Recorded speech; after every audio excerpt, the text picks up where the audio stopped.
አንዳንዴ የህይወታችንን ኢፌክት ወይም ደግሞ በህይወታችን እየተካሄደ ያለውን ነገር በሌሎች ሰዎች ላይ ለማላከክ እንሞክራለን። እውነት ለመናገር በእኔ ህይወት እንደሚደረገው ወደፊትም እንደሚሆነ እስካሁንም ለሆነው አሁንም እየሆነ ላለው ተጠያቂው ራሴው ነኝ። ማንም ሰው በእኔ ህይወት የበላይነት የለውም። ማንም ሰው ለእኔ ህይወት ተጠያቂ አይደለም። ማንም ሰው በእኔ ህይወት መግባት አይችልም። እኔ ስፈቅድ ብቻ ነው በእኔ ህይወት መግባት የሚችለው። ለውድቀቴም ተጠያቂው እኔ ነኝ። ለከፍታዬም ወይም ለስኬትም ተጠያቂው እኔ ነኝ። ስለወደቅኩ አንዳንዴ ብዙ ሰዎች ምን እናደርጋለን? እኛ ሰዎች ስንባል ስንወድቅ ሰዎችን በሰዎች እናላካለን፣ በአንዳንድ ሰዎች ላይ እናላካለን። ከፍ ስንል ደግሞ ራሳችንን ኤግዛጅሬት አድርገን ራሳችን የከፍታ ምንጭ እንደሆን እናሳያለን። አብዛኛው ሰዎች እንደዛ ነን። ስንወድቅ ብዙ ጊዜ ሰዎች ጋር ማላክ እንወዳለን። ከፍ ስንል ደግሞ ብዙ ጊዜ ራሳችን ብቻ ራሳችን ጥረን ከኛ ማንም እንዳልነበረ ምናምን ብዙ ጊዜ የሚወራ ሚዲያ ላይ ሰሙት የሆነ ስሰሙ ምንድነው እንደዚሁ እኔን ሞክሬ ወጥቼ ወርጄ ምናምን ነው የሚለው። በዛው አጋጣሚ ኢቭን ያገዙትን ሰዎች እንኳን ለማመስገን በዛው አጋጣሚ እንደዚህ ሲሆን እንደዚህ ያደረጉልኝ ሰዎች ብሎ ማመስገን የሚጀምረው ኖ፣ እንደዛ አይደለም። በቃ ለዛ ትራክ ከፍተኛ ለስኬት ወይም ደግሞ እዛ ደረጃ ለደረስኩት ስኬት የመጀመሪያው ተጠያቂ ሆኖ እኔ ነኝ። ለወደቁት ውድቀት ወይም ደግሞ አሁን ላለሁበት ለስንፍናዬም ተጠያቂ ሆኖ ማንም በእኔ ህይወት አያዝን፣ ማንም ሳይፈቀድለት መግባት አይችልም። ስለዚህ በስንፍና ህይወት ውስጥ ያለ አሁንም ስንፍናችን ተጠያቂው ራሳችንን አድርገን ካለመሞከር መሞከር ስለሚሻል ደጋግመን እንሞክር። እውነት ለመናገር ደጋግሞ ሲሞከር አንድ ነገር ስንሞክረው ፌለሪቲ ይበዛዋል።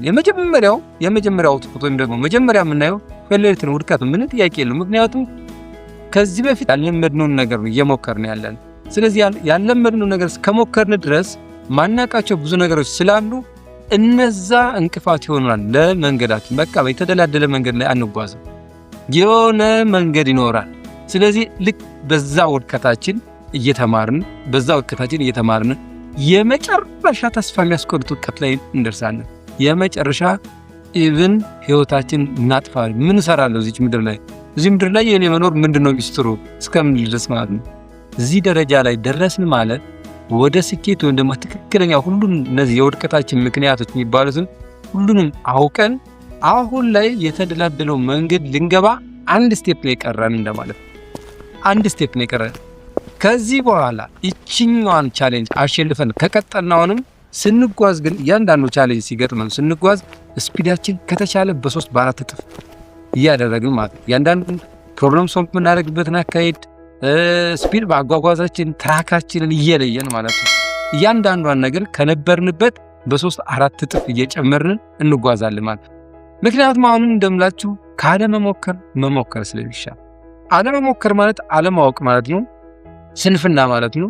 አለመሞከር ማለት ምን ማለት ነው? ማንም ካልሞከርን፣ በነገራችን ላይ ስንሞክር ነው ሰውም አይኖ ወደኛ የሚሆነው። ካልሞከርን ማንም ቼክ አያደርግንም። ምድር ላይ እንዳለን እንኳን ቼክ አያደርጉንም። ስናወራ እንኳን ወሬያችን አይጥም። ስናወራ ወሬያችን ለሰዎች አሪፍ ነገር እያወራን ለነሱ ግን መጥፎ ነገር እንዳወራን ነው ጆሮአቸው ላይ የሚደርሰው። ከኛ ጥሩ ነገር እያወራን ትልቅ ነገር እያወራን ለነሱ ጆሮ ሲደርስ ግን ትንሽ ነገር ሆኖ ነው የሚሰማቸው። ስለዚህ እየሞከርን ሰዎች በባህሪያችን ደካሞች ነን። የትኛውም ሰው ደካማ ነው። በሚያየው ነገር መሸወድ ይችላል። በሚያየው ነገር ሰውን አናላይዝ ማድረግ ይችላል፣ መገመት ይችላል። በሚያየው ነገር የውስጣችንን ብቃት የምናውቀው እኛ ነን።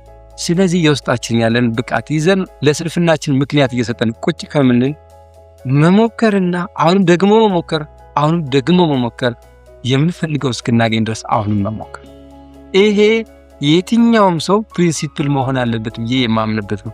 ለምን?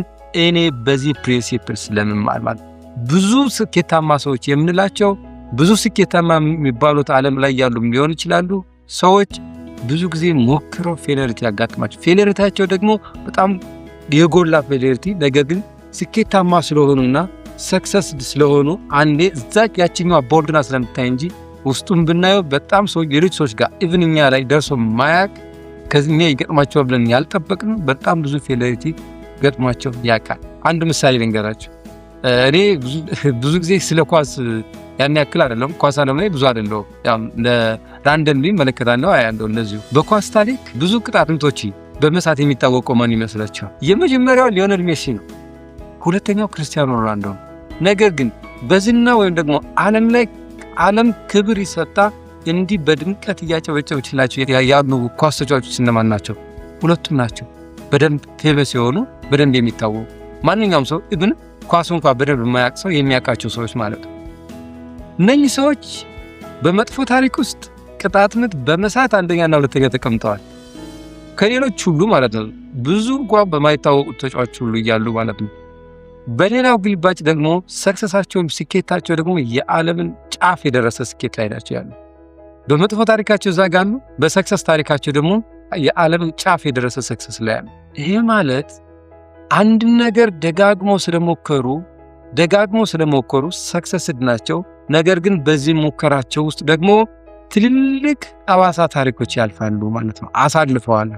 እኛም ታሪክ ውስጥ እንደዛ ነው። በነገራችን ላይ ደጋግመን ስንሞክር ማናሳካው ነገር አይኖርም። ለእነማም ደጋግመን ከሞከርን ማይሳካ ማንም ከናቱ ወዲቶት ይወጣል።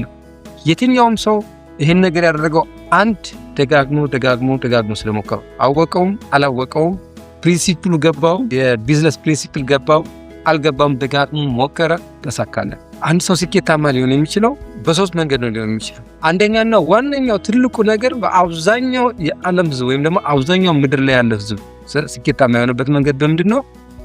ፕሪንሲፕሉን ይወቀው አይወቀው ደጋግሞ ስለሞከረ። ሁለተኛ በውርስ የሚመጣ ስኬት ብዙ ጊዜ አሁንም ቢሆን የቢዝነስ ፕሪንሲፕል ካታወቀ ተሮ መክሰብ የሚችል የሰክሰስ አይነት ነው። ሶስተኛው በድል ብዙ ጊዜ በሎተሪ ወይም ደግሞ በሆነ አጋጣሚ በድሎች የሚመጡ እንትኖች አሉ።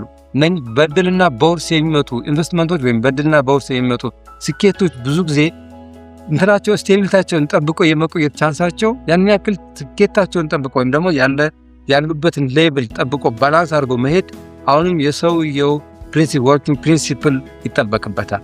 ነገር ግን ከመሬት ተነስቶ ደጋግሞ ሲወድቅ ሲነሳ ተሰቃይቶ ብዙ ነገር ተብሎ ስኬታማ የሆነ ሰው ግን ንቅንቅ አይልም። ኮንክሪት ነው የሚሆነው፣ ንቅንቅ አይልም። ስለዚህ ቤተሰብ ደግመን እንሞክር። ምንም ጥያቄ የለም። ማንም ከእናቱ ይዞት ይወጣል። ደጋግማችሁ ሞክሩ። ምንም ተስፋ መቁረጥ የሚባል ነገር የለም። ደጋግማችሁ ሞክሩ። ስኬታማ የምትፈልጉትን ማድረግ ትችላላችሁ። ስኬት ብር ብቻ አይደለም እንደምታልኩ። እያንዳንዱ ሰው የራሱ ስኬት የሚለው አለ። ለእያንዳንዱ ሰው የራሱ የሚፈልገው የተለያየ ነገር አለ። ያን ለማግኘት አሁንም ደጋግሞ መሞከር የግድ ይላል። ስለዚህ ቤተሰብ የተጀመረው ቻሌንጅ አሁንም እንደቀጠለ ነው። አረሳውትም በ30 ቀን ውስጥ ዩቲዩባችንን ሞኔታይዝ የማስደረግ ቻሌንጃችን አሁንም እንደቀጠለ ነው። ቻሌንጅን ተቀላቀሉ። ቻናሉ ሰብስክራይብ አድርጉ። ቻሌንጅ የተቀላቀላችሁ ኮሜንት ላይ አሳውቁኝ። አሁንም ቻሌንጁ ይቀጥላል። የቻሌንጅ ቪዲዮአችን ይዘን እንመጣለን።